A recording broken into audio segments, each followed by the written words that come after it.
untuk saat ini aku masih pakai pembalut yang biasa. Aku selama ini masih menggunakan pembalut biasa sih, sama kalau misalnya lagi ada di rumah kadang tuh suka pakai pembalut yang dari kain gitu. Kalau aku lagi menstruasi biasanya aku pakai pembalut biasa sih. Aku ganti pembalut sehari itu 4-5 kali sih. Dan kalau misalnya udah gak nyaman juga biasanya udah ganti gitu. Kalau dalam sehari itu biasanya aku ganti kisaran 3-4 kali. Pokoknya kalau misalnya udah penuh atau flow-nya udah banyak itu biasa aku ganti. Kayaknya 4-5 kali ganti deh. Kalau untuk berapa lama sekalinya? Berapa lama sekali? 4-6 jam kemungkinan.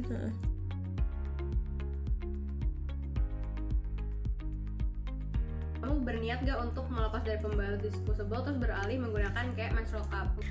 Sejauh ini belum ada sih, karena kan memang udah nyaman sama pembalut biasa dan kayak udah ada kepikiran amannya pakai ini nih gitu. Kalau sekarang sih kayaknya masih nyaman pakai yang pembalut biasa dulu, tapi mungkin kalau udah memberanikan diri lagi bakal nyoba lagi yang kayak menstrual cup. Sebenarnya pengen banget sih kayak mulai dibiasain dari sekarang. Cuma kalau misalnya pas pergi gitu kadang emang masih agak susah pas buangnya, pas gantinya.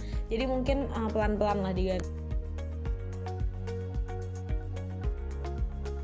Nah, aku itu kenapa beralih dari pembalut ke menstrual cup? Karena ada masalah iritasi. Jadi setiap aku pakai pembalut tuh selalu iritasi di area misfi itu.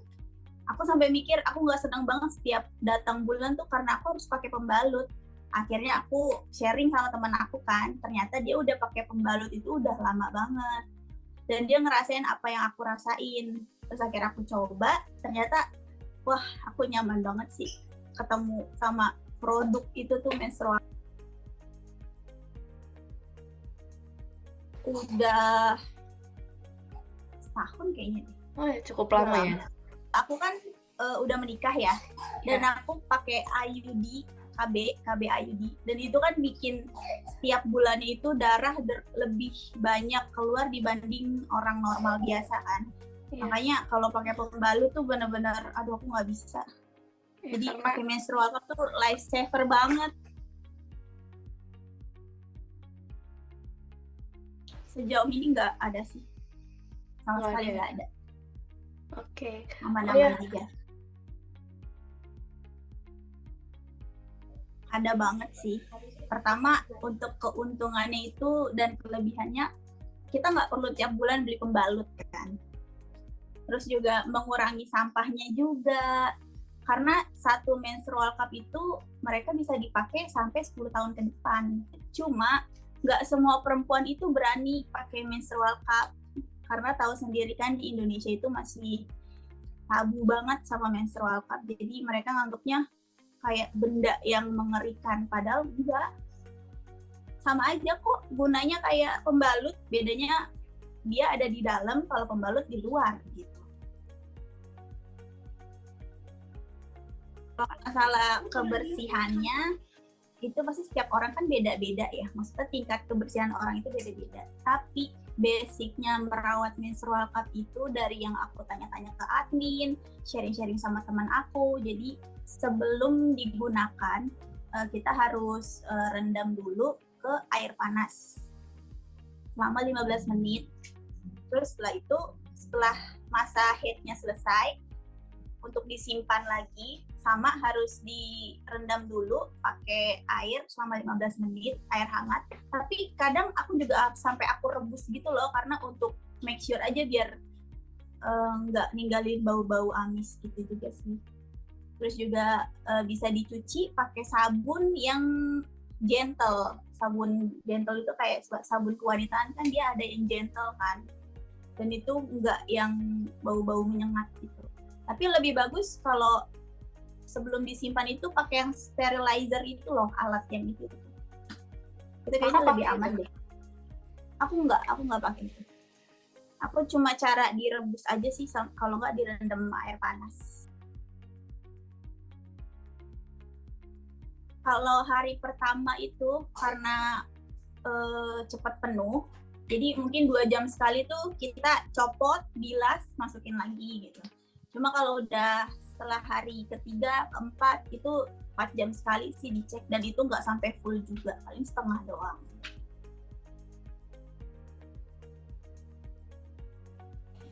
Sebenarnya sampah pembalut yang lumayan banyak saat ini tuh mirip-mirip permasalahan plastik pada umumnya ya, kayak ya sampah-sampah pada umumnya.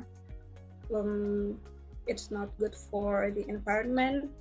Terus juga apa ya, kadang kan kalau misalnya pembalut itu ada yang dicuci dulu terus gitu, jadi sampahnya itu masih basah dibuang, itu juga kan sebenarnya jorok, itu makin bikin bau, makin ngotorin tempat sampah gitu. Dan kasihan juga yang jadi tukang sampah suka nemuin kayak pembalut yang dia tuh udah lepek gitu. Jadi kayak apa ya, ya menurut aku gitu sih, selain dia mencemari lingkungan karena bahannya juga, dan itu kalau misalnya dicuci itu pun bikin jadi lebih bau lagi gitu.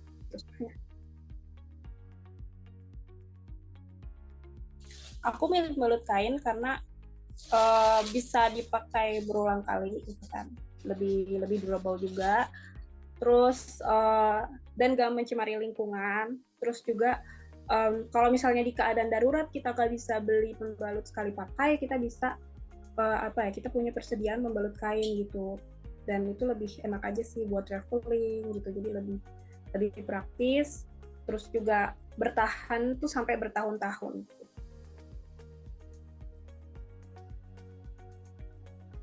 Kekurangannya ini sih, sebenarnya kalau ini tergantung orangnya ya, tapi kain itu bisa ngasih penyakit juga sebenarnya, karena kalau kita cucinya nggak bersih, terus nggak dijemur dengan pencahayaan yang cukup, itu tuh bakal bikin, ya namanya kain, dia kan bakterinya kayak masih ada gitu, terus jadinya lepek. Kalau dipakai lagi tuh, ya tetap aja itu bakal ngasih bakteri-bakteri juga kan, gitu.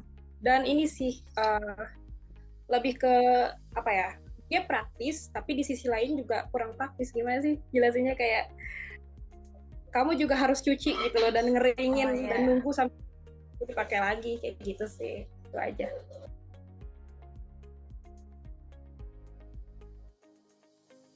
Oke, jadi kalau ditanya higienis suatu alat, tentu alat itu harus bersih. Kalau menstrual cup itu kita tahu dia reusable, jadi tentu harus dibersihkan. Nah, higienis apa enggak itu ditentukan sama orang yang pakai. Kalau orangnya bersihkan yang benar, tentu higienis. Tapi kalau dibersihkan tidak benar, masih ada sisa kerak-kerak darah, itu tentu tidak higienis. Nah, beda sama halnya pembalut. Pembalut kalau sudah penuh, dibuang. Pakai lagi yang baru, kan sudah dibersihkan dari pabrik. Jadi, tidak ada reusable istilahnya. Jadi, tentu tergantung dari si pemakai. Apakah dicuci dengan baik menstrual cup-nya atau tidak. Kan itu ya. Terus menstrual cup kita perlu ingat bahwa menstrual cup itu kan bukan ditaruh di bagian luar. Kalau pakai pembalut itu kan ditaruh di bagian luar. Sementara menstrual cup itu dimasukkan ke dalam liang vagina. Jadi kalau dimasukkan ke dalam liang vagina, tentu alatnya harus bersih. Gitu ya. Itu harus diingat, alatnya harus bersih. Jadi kalau reusable harus dibersihkan dulu baru bisa dimasukkan ke dalam. Tangan yang memakai menstrual cup-nya pun harus dibersihkan dengan benar.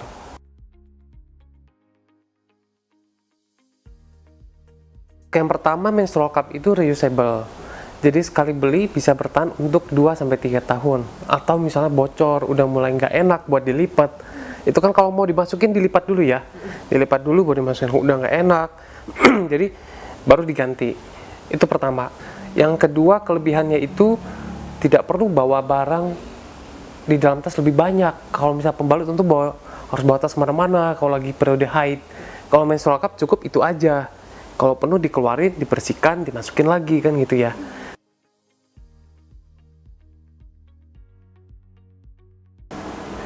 Jadi kalau kita bilang penyakit kelamin, itu adalah penyakit menular. Menstrual cup kalau bersihkan nggak ada yang menular, jadi nggak masalah. Gitu. Kecuali ya habis bekas teman, terus kita pakai, kan nggak boleh.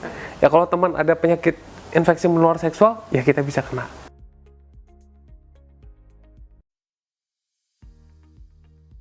Oh iya tentu, jadi kan dimasukkan ke dalam liang vagina. Sementara mau masuk ke liang vagina kan melewati selaput darah. atau himen kita sebut. Sementara himen pada yang belum pernah berhubungan itu kan hanya berupa lubang saja untuk mengalirkan darah haid dari dalam keluar. Jadi kalau pakai menstrual cup harus dimasukin ke dalam kan. Nah tentunya harus yang sudah menikah atau yang sudah pernah berhubungan itu nggak apa-apa. Ya etisnya sih sudah menikah. Kalau sudah menikah berhubungan kan gitu ya. Gitu.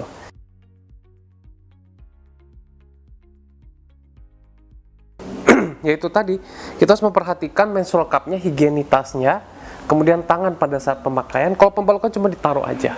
Kalau itu kan harus dimasukin ke dalam, dilipat, alatnya dimasukin ke dalam. Sementara kalau dokter juga mau periksa, kita kan ada periksa liang vagina ya, itu juga kan pakai sarung tangan steril gitu ya, atau sarung tangan yang bebas kuman, terus harus dibersihkan tangannya, cuci tangan dulu, sama dengan penggunaan menstrual cup. Jadi harus diperhatikan kebersihan tangan, alat, dan kemaluan dari yang akan menggunakan menstrual.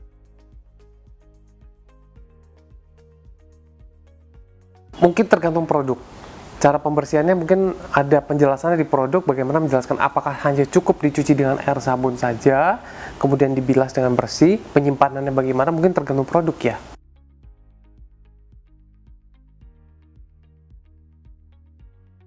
Mungkin ada yang bilang, kalau pakai menstrual cup nanti dia bisa kemana-mana.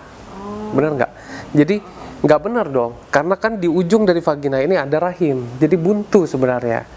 Nah dari rahim ini baru ada saluran telur, jadi ada saluran ke dalam perut. Nah menstrual cup itu nggak akan bisa lewat ini, gitu. Jadi mitosnya itu, paling itu ya. Sama seperti pasang KB spiral, takutnya kan nanti kemana gitu ya, sampai ke otak katanya, sampai ke mata, itu nggak benar. Jadi hanya buntu di liang vagina aja, gitu.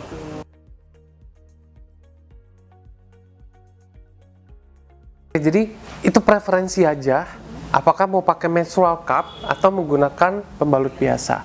Mungkin kalau pakai IUD yang harus diperhatikan adalah benang IUD apakah panjang. Seandainya panjang, kita menggunakan menstrual cup, khawatirnya benangnya kejepit kan, kejepit di bagian menstrual cup itu. Begitu ditarik, benangnya ikut ketarik. Gitu, itu yang harus diperhatikan. Jadi benangnya apakah panjang atau enggak. Kalau benangnya nggak panjang ya nggak apa-apa. Kan dimasukin menstrual cup, ngebang dalam, plek.